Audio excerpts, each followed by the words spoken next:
ngalan ng Ama, ng Anak, at ng Espiritu Santo. Amen.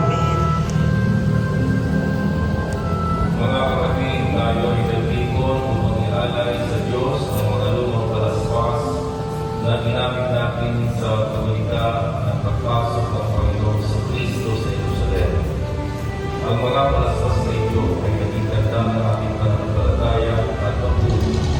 Ngayon, inihahandog natin ang mga ito bilang tanda sa panahon ng Kwaresma. Tanda ng pagsisisi, pagpapakura, at pagbalik loob sa Diyos.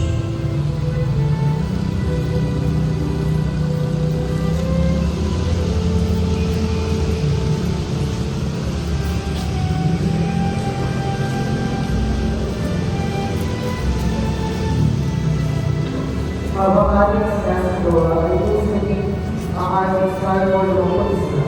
Susunugin ang mga palaspas na nagtipon sa isang lalagyan.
Ang aking karuna at patawarin mo ang aking kasalanan.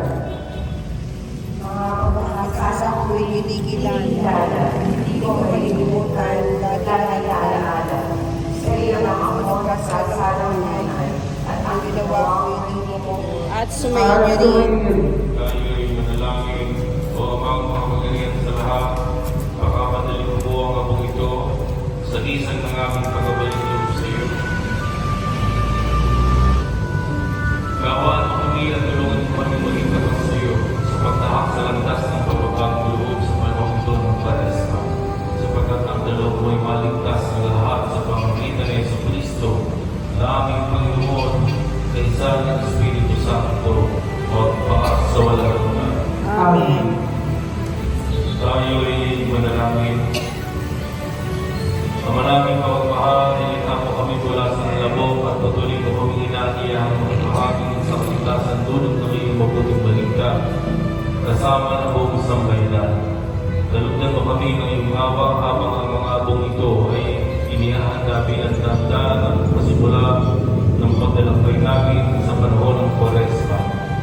Tulungan mo ang aming paglalakbay sa ilang ng Kwaresma ay mag-akay sa amin sa luwalhatang bagong pagsilang bunga ng ulit pagkabuhay ng iyong anak.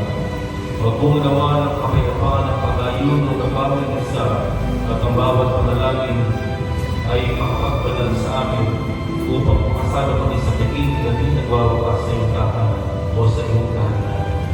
Sa pamamagitan ng Yesu Kristo natin Panginoon na nabubuhay ng lahat kasama mo at ang Espiritu Santo ng isang Diyos magpas sa walang hanggan. Amen. Amen.